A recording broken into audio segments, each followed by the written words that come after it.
Mr. Lobson's, Mr. Campbell's attorney, was visibly upset, and he had his head in his hands, and he looked down at his feet. After Mr. Campbell died, was pronounced dead, he sat there for a while, and a prison corrections official that was with him asked him if he was okay, and I believe he said, "I'm all right," and they got up and left, and we did not leave until after they had left. As we were leaving and walking back towards this room, I saw both of them walking along the wall, kind of silhouetted in the light, talking very intently. Harry, before we go continue on, I kind of wanted you to expand a little bit more on what you saw as the differences between this experience and your last experience. The main differences here was the length of time we were in there before the hanging occurred. I have 10 minutes. It may have been 9, 10, whatever. It was a shorter period of time there. There was a delay, as we found out from Veltri.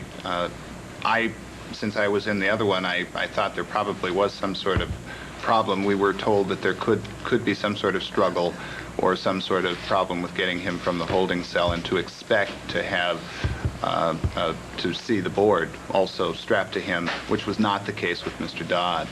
He went willingly and didn't have a physical problem.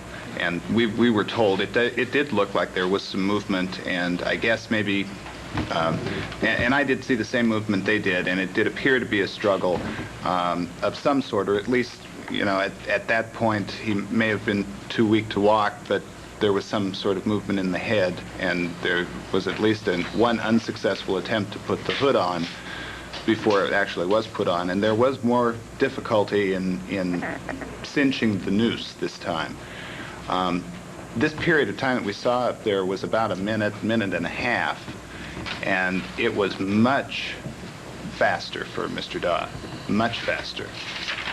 He said his last words, the curtain went down, he turned, they put the hood on, put the noose on, as I recall, one flurry of one tightening of the knot, and he was down. And actually it took probably less time than it took me to just describe that.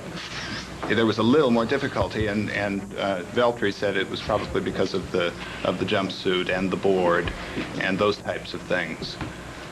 Jerry, was it your sense that this head movement that you all perceived was an attempt to resist the noose coming down, or was it more of an expression of, whatever distress that he was feeling? I don't know now. We're told that he did not resist coming out of his cell, that he, for some reason, was just physically or mentally unable to.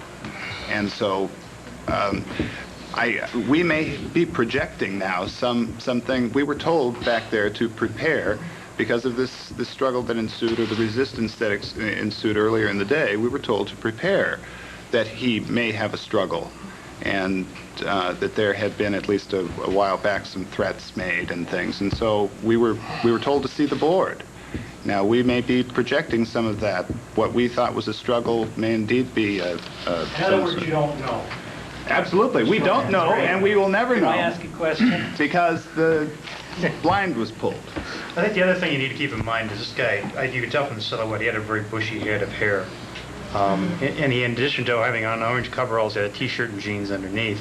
One explanation we were given is maybe it was hard to put the hood on him because with the clothes he had on him. Hell, it might have been hard to put the hood on him because he had a big bushy head of hair. His hair was wild. He looked like a wild man. Very fly away in all directions. I mean, there were several explanations, you know. He also was going to be taller than the hangman, and it's possible that just the difference in height might have made it more difficult for the hangman. He's a bigger man than Dodd was, and that could account for some of the difficulty. Hell, we just saw silhouettes, and that made it difficult to tell exactly what was happening. In fact, the first thing that we saw was two shapes move sort of past the curtain in front of us, and they weren't labeled. So eventually we had to figure out which shape Campbell was. But it was difficult to tell. It was difficult. There was no, as far as him resisting, you have no evidence that he did. No, we saw I movement. disagree. And we didn't hear it. I mean, I saw the guard reach up and grab him by the back of the hair and pull down, and I don't know what type of physical restraints there, but it appeared to me that he grabbed him by the hair, pulled him down, and then forcibly pushed the hood down. At one point, it looked as though he had pulled his head rather quickly away, and the hood was not going on properly. So, I mean, I'm referring to my notes here, and I wrote that the hood, I thought, was fought off. And what I saw looked that way.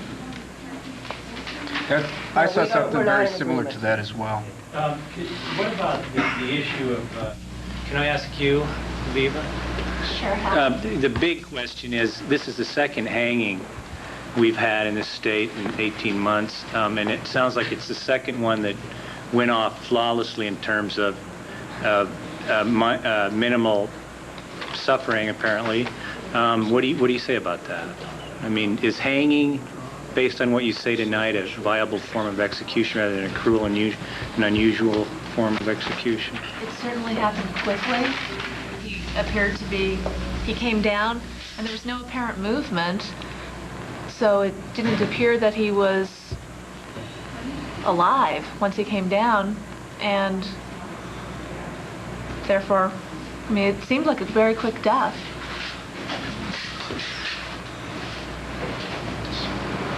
I think it should be noted that the curtain was drawn after what we counted as 30 seconds, which I understand it was a much shorter period than when Dodd was hanged. So we weren't able to see some of the any bodily contractions or other such things. We also only saw his back, so we couldn't see whether his hands were moving at all. There was no movement of the feet, there was no movement of the head, but if his hands were moving at all, they were in front of him, and we couldn't see those. But I could. I was on the farther down than you were, and from what I could see, his hands weren't moving, his feet were not moving. They were strapped down. They were bound at the feet, bound at the wrists, at his waist, and there was no movement whatsoever. From almost immediately. I mean, I guess I expected to see some type of... I did too. I don't even think the twisting of the board, I think that was just a reaction of the actual drop, not him making any motion when that board started to turn The clockwise. other difficulty we had is he's so tall, I guess, or big enough they dropped him, didn't drop him very much. It was hard to tell whether he dropped all the way through the trapdoor. Because the hood is kind of big, I guess we decided that maybe he just barely got all the way through the trapdoor. A few of us were discussing it on the way back, on the walk back from the execution chamber, and it is so fast and so clinical that we almost walked away saying, is that it? Yeah. It's over so rapidly that it shocks you in that sense. And again, it is extremely clinical, extremely fast, and if you want to tag it that way, very professionally done. I will say that I think it was extremely grim. I'm not sure how else you could put it.